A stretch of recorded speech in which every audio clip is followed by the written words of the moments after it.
السلام علیکم ورحمۃ اللہ وبرکاتہ۔ الحمد للہ رب العالمین والصلاة والسلام علی سید المرسلین، اما بعد فاعوذ باللہ من الشیطان الرجیم، بسم اللہ الرحمن الرحیم۔ برادران عزیز و معزز خواتین، آج کی اس نشست میں سورۃ طٰہٰ کی آیت نمبر 110 سے آیت نمبر 114 تک تمام آیات کا ترجمہ و تفسیر پیش کرنے کی سعادت حاصل کی جائے گی۔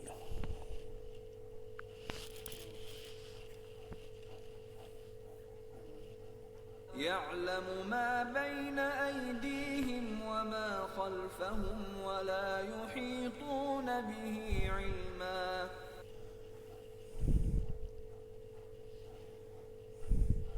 وعنت الوجوه للحي القيوم وقد خاب من حمل ظلما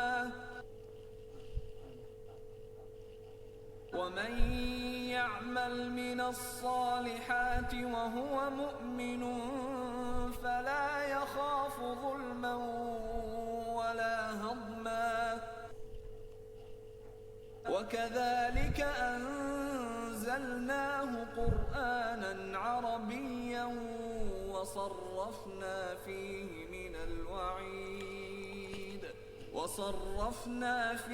من الوعيد لعلهم يتقون أو يحدث لهم ذكرا فتعالى الله الملك الحق ولا تعجل بالقرآن من قبل أن يقضى إليك وحيه وقل رب زدني علما۔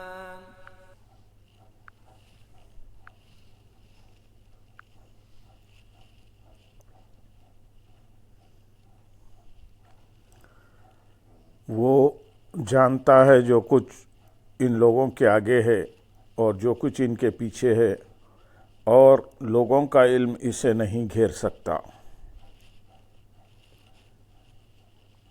یعنی اللہ تعالیٰ کا علم بندوں کی ذات و صفات، ان کے گزشتہ اور آئندہ کے تمام احوال اور دنیا و آخرت کے جملہ امور کا احاطہ کیے ہوئے ہے۔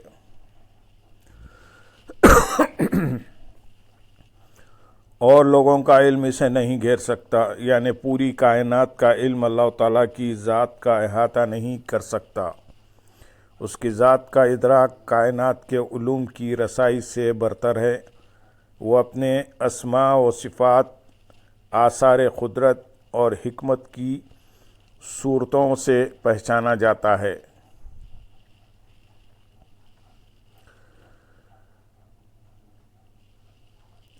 یعنی تیز عقل اس کی ذات کا ادراک کس طرح کر سکتی ہے، کیونکہ وہ تو فہم و ادراک کی حد سے ہی بالا تر ہے۔ لہذا تم اس کے اسماء و صفات میں غور و فکر کرو کہ اس کی ذات کی حقیقت سے کوئی واقف ہی نہیں۔ بعض مفسرین نے اس آیت کے معنی یہ بیان کیے ہیں کہ مخلوق کے علوم اللہ تعالیٰ کی معلومات کا احاطہ نہیں کر سکتے۔ آیت نمبر 111 میں ارشاد ہے، اور تمام چہرے اس کے حضور جھک جائیں گے، جو خود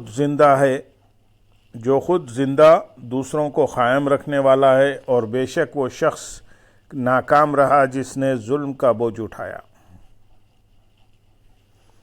ارشاد فرمایا کہ حشر کے دن تمام چہرے اس خدا کے حضور جھک جائیں گے جو خود زندہ دوسروں کو قائم رکھنے والا ہے، اور ہر ایک شان عجز و نیاز کے ساتھ حاضر ہوگا، کسی میں سرکشی نہ رہے گی، اور اللہ تعالیٰ کے قہر و حکومت کا کامل ظہور ہوگا، اور بے شک وہ شخص ناکام رہا جس نے ظلم کا بوجھ اٹھایا۔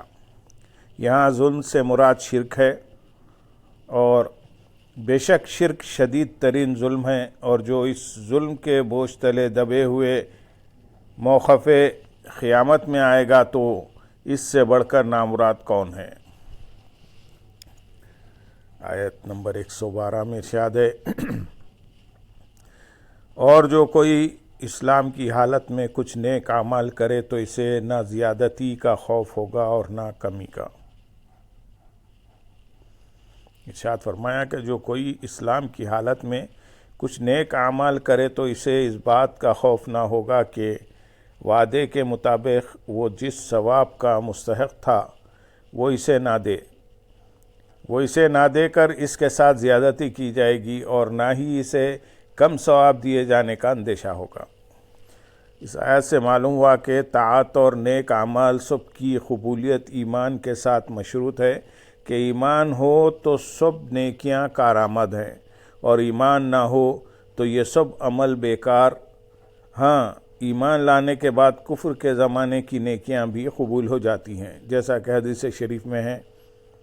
علامہ اسماعیل حقی رحمۃ اللہ علیہ فرماتے ہیں، اس آیت سے معلوم ہوا کہ ہر مسلمان کو چاہیے کہ وہ نیک اعمال میں مشغول رہے اور گناہوں سے رک جائے، کیونکہ قیامت کے دن ہر شخص اپنے اعمال کے درخت کا پھل پائے گا، اور جیسے اس کے اعمال ہوں گے ویسے انجام تک وہ پہنچ جائے گا۔ اور نیک اعمال میں سب سے افضل فرائض کو ادا کرنا اور حرام و ممنوع کاموں سے بچنا ہے۔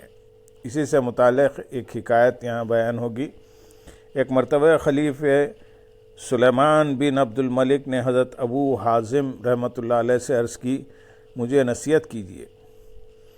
آپ رحمۃ اللہ علیہ نے فرمایا، تم اپنے رب عزوجل کی پاکی بیان کرتے رہو اور اس بات کو بہت بڑا جانو کہ تمہارا رب عزوجل تمہیں وہاں دیکھے جہاں اس نے تمہیں منع کیا ہے، اور وہاں تجھے موجود نہ پائے جہاں موجود ہونے کا اس نے تمہیں حکم دیا ہے۔ اور نیک اعمال کے سلسلے میں لوگوں کی ایک تعداد کا یہ حال ہے کہ وہ نفلی کاموں میں تو بہت جلدی کرتے ہیں، لمبے لمبے اور کثیر اور اوراد وظائف پابندی سے پڑھتے ہیں، مشکل اور بھاری نفلی کام کرنے میں رغبت رکھتے ہیں، جبکہ وہ کام جنہیں کرنا ان پر فرض و واجب ہے ان میں سستی سے کام لیتے ہیں اور انہیں صحیح طریقے سے ادا بھی نہیں کرتے۔ ایک بزرگ فرماتے ہیں، نفسانی خواہش کی پیروی کی ایک علامت یہ ہے کہ بندہ نفلی نیک کام کرنے میں تو بہت جلدی کرے اور واجبات کے حقوق ادا کرنے میں سستی سے کام لے۔ حضرت ابو محمد مرتعش رحمۃ اللہ علیہ فرماتے ہیں، میں نے کئی حج ننگے پاؤں اور پیدل سفر کر کے کیے۔ ایک دن رات کے وقت میری والدہ نے مجھ سے کہا کہ حاجرہ کو پانی پلا دو، تو مجھے یہ کام بہت بھاری لگا۔ اس سے میں نے جان لیا کہ پیدل حج کرنے پر میں نے اپنے نفس کی جو بات مانی، اس میں میرے نفس کی لذت کا عمل دخل تھا، کیونکہ اگر میرا نفس ختم ہو چکا ہوتا تو والدہ کی اطاعت کا وہ کام مجھے بھاری محسوس نہ ہوتا جو شریعت کا حق ہے۔ آیت نمبر 113 میں ارشاد ہے، اور یوں ہی ہم نے اسے عربی قرآن نازل فرمایا اور اس میں مختلف انداز سے عذاب کی وعیدیں بیان کی تاکہ لوگ ڈریں یا قرآن ان کے دل میں کچھ غور و فکر پیدا کرے۔ اس آیت میں قرآن مجید کی دو صفات بیان کی گئی۔ ایک، قرآن کریم کو عربی زبان میں نازل کیا گیا تاکہ اہل عرب اسے سمجھ سکیں اور وہ اس بات سے واقف ہو جائیں کہ قرآن پاک کی نظم عاجز کر دینے والی ہے اور یہ کسی انسان کا کلام نہیں۔ نمبر دو، قرآن مجید میں مختلف انداز سے فرائض چھوڑنے اور ممنوعات کا ارتکاب کرنے پر عذاب کی وعیدیں بیان کی گئیں تاکہ لوگ ڈریں اور قرآن عظیم ان کے دل میں کچھ نصیحت اور غور و فکر پیدا کرے، جس سے انہیں نیکیوں کی رغبت اور بدیوں سے نفرت ہو اور وہ عبرت و نصیحت حاصل کریں۔ آیت نمبر 114 میں ارشاد ہے، تو وہ اللہ بہت بلند ہے جو سچا بادشاہ ہے، اور آپ کی طرف قرآن کی وحی کے ختم ہونے سے پہلے قرآن میں جلدی نہ کرو اور عرض کرو، اے میرے رب میرے علم میں اضافہ فرما۔ ارشاد فرمائیں کہ وہ اللہ عز و جل بہت بلند ہے جو سچا بادشاہ اور اصل مالک ہے، اور تمام بادشاہ اس کے محتاج ہیں۔ اور اے حبیب صلی اللہ علیہ وسلم، آپ اپنی طرف قرآن کی وحی کے ختم ہونے سے پہلے قرآن پڑھنے میں جلدی نہ کریں۔ اس آیت کا شان نزول یہ ہے کہ جب حضرت جبرائیل علیہ السلام قرآن کریم لے کر نازل ہوتے تھے تو سید المرسلین صلی اللہ علیہ وسلم کے ساتھ ساتھ ان کے ساتھ ساتھ پڑھتے تھے اور جلدی کرتے تھے تاکہ خوب یاد ہو جائے۔ اس پر یہ آیت نازل ہوئی اور فرمایا گیا کہ اے حبیب صلی اللہ علیہ وسلم، آپ یاد کرنے کی مشقت نہ اٹھائیں۔ سورہ قیامہ میں اللہ تعالیٰ نے قرآن مجید کو جمع کرنے اور اسے آپ صلی اللہ علیہ وسلم کی زبان مبارک پر جاری کرنے کا خود ذمہ لے کر آپ کی اور زیادہ تسلی فرما دی۔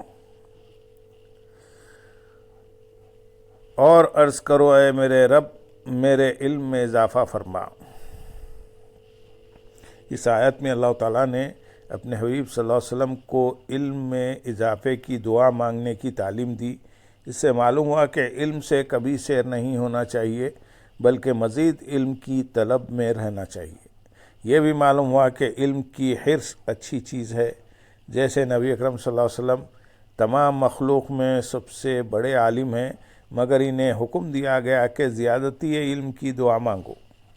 نیز یہ بھی معلوم ہوا کہ حضور پرنور صلی اللہ علیہ وسلم کا علم ہمیشہ ترقی میں ہے، اور اللہ تعالیٰ ارشاد فرماتا ہے، اور بے شک تمہارے لیے ہر پچھلی گھڑی پہلی سے بہتر ہے۔